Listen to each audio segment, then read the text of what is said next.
So now, for the motivational speech, the personality whom I can't define from this stage, to define him I need more than 3 hours.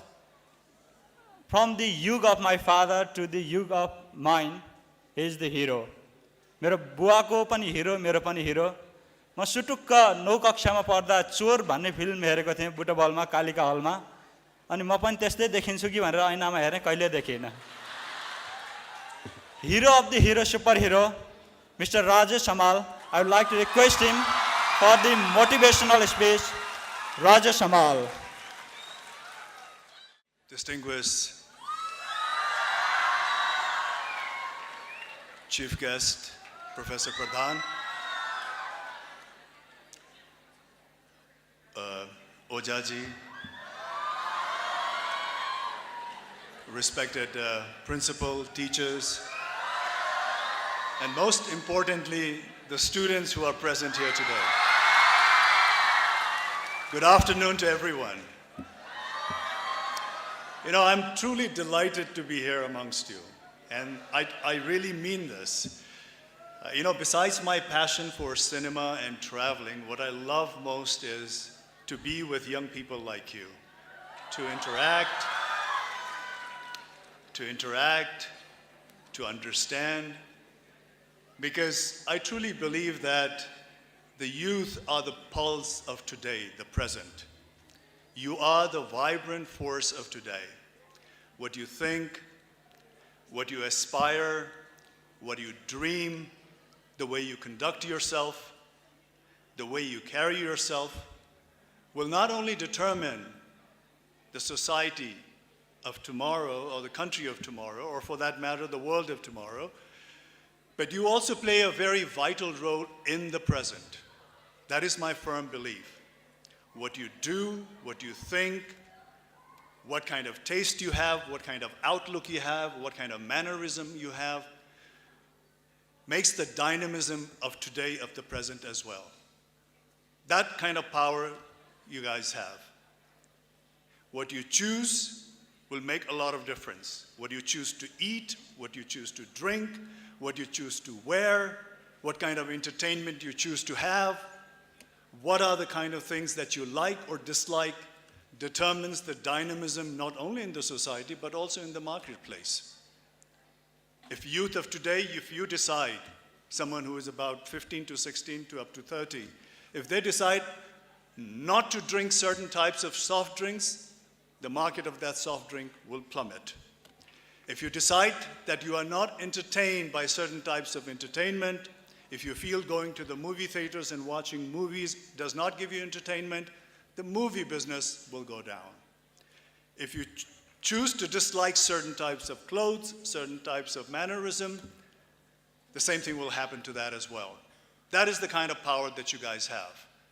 But I am not sure whether the youth of today are aware of that power, or whether they are utilizing their power on their own. Because I believe, you know, in today's age, in the information age, in the cyber age, other sources are making decisions for you. Other factors are directing you to do what you're supposed to do. What kind of fun you should have, what kind of food you should enjoy, what kind of entertainment you should have, what kind of clothing you should wear, what kind of gadgets you should own. That is the thing that you should be deciding, but what happens is in this information age, in the digital age, and the cyber age, other sources are deciding for you. So more or less, that power has been snatched away from you, probably because the youth of today is not aware of that power.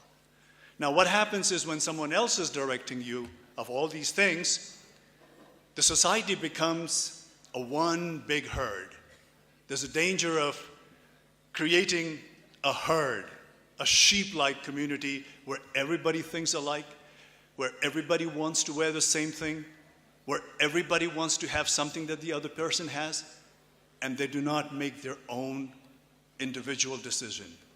They are giving away their individual power, and that is what you guys should be reclaiming now.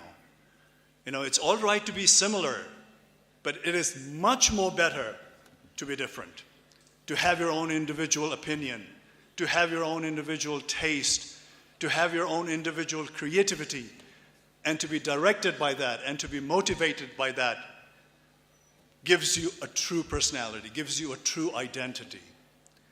So this is what I really want to tell the youth of today is reclaim that power that you guys have, your individuality, your personality, the thing that you're capable of your own. Because now I see you here, gathered. I can either look at you as a bunch of students or I can look at you as individuals. If I look at you as a bunch of students, I will just see similar things, similarities, same age, same reaction, same kind of thought process. But if I look at you individually, each of you have something to offer. Each of you have certain types of skills and talents that you can bring into the table. And you should be recognizing that and you should be utilizing that. Because I'm not saying that all of you are equal. But what I'm saying is each one of you are different. And cash on that. Utilize that.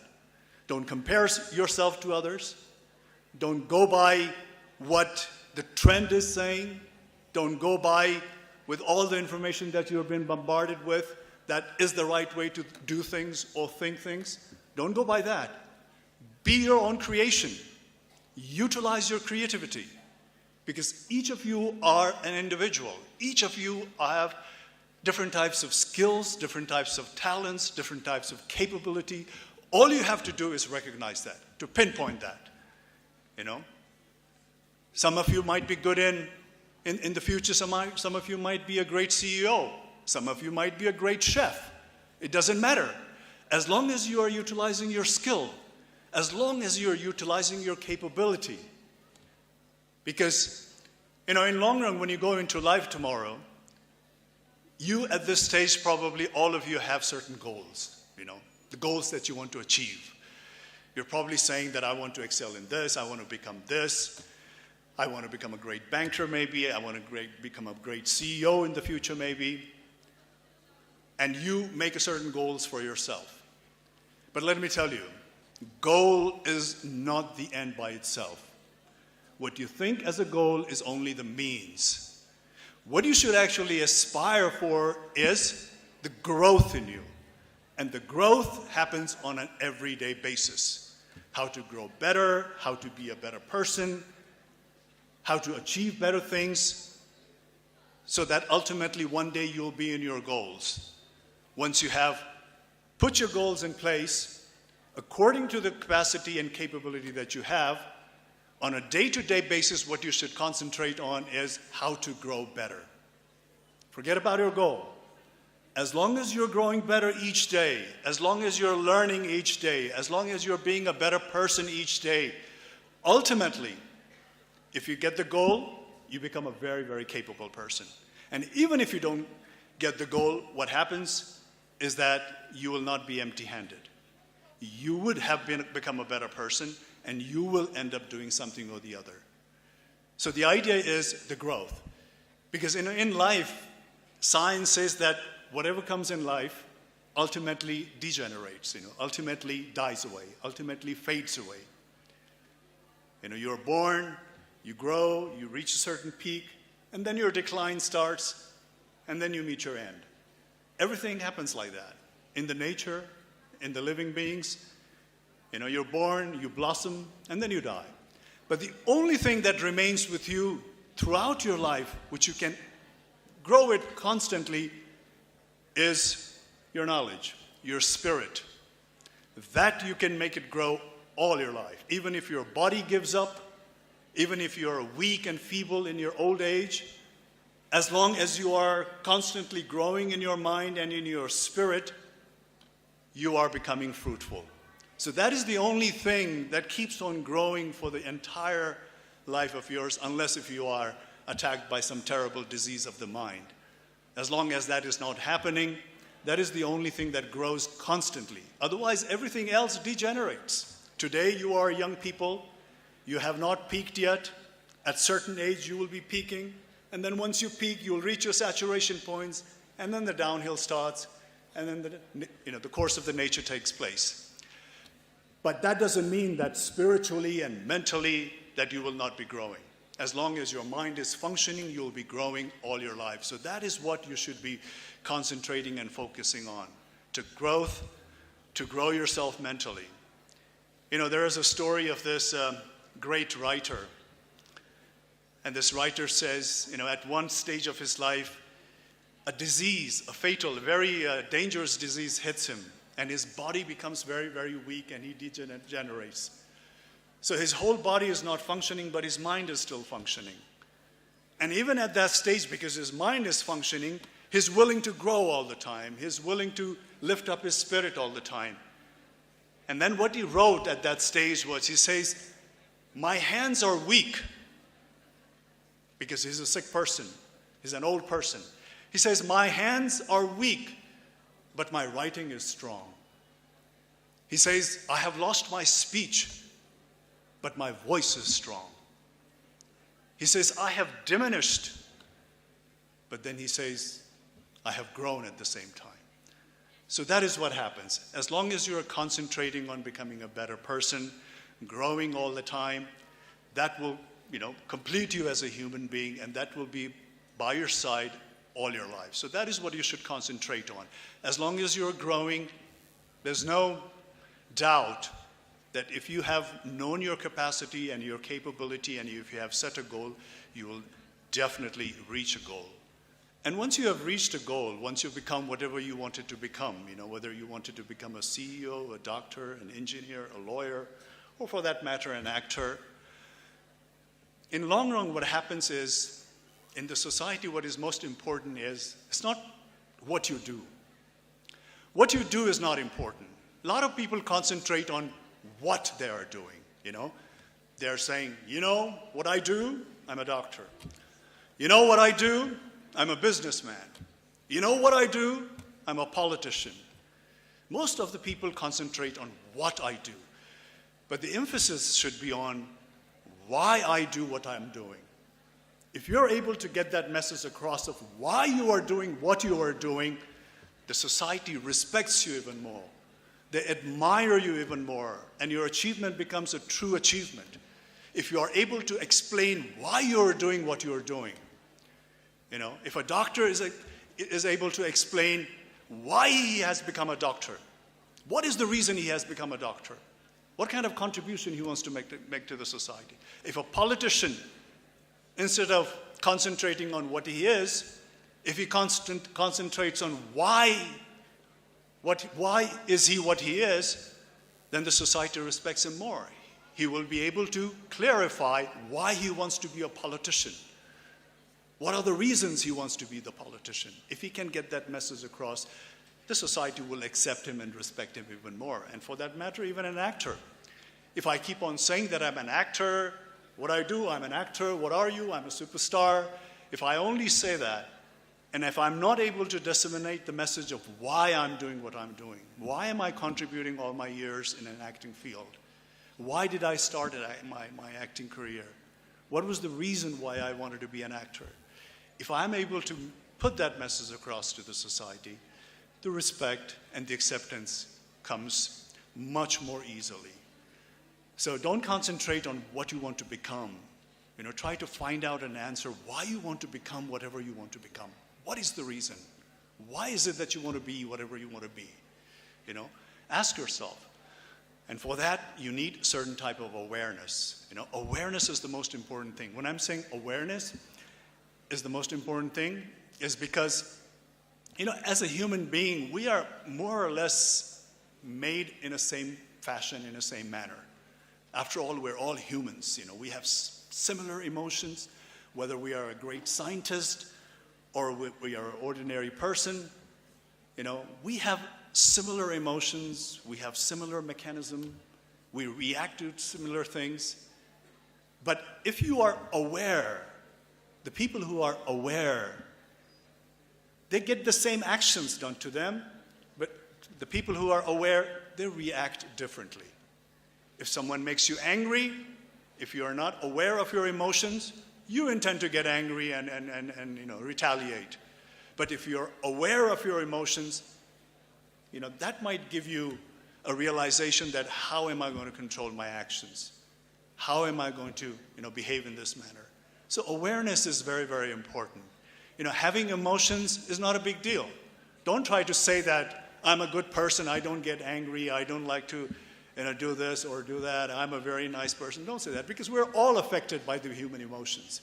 We're all affected by anger, we're all affected by love, we're all affected by disappointments, we're all affected by success in the same manner. But it is the people who are aware that channelize it differently.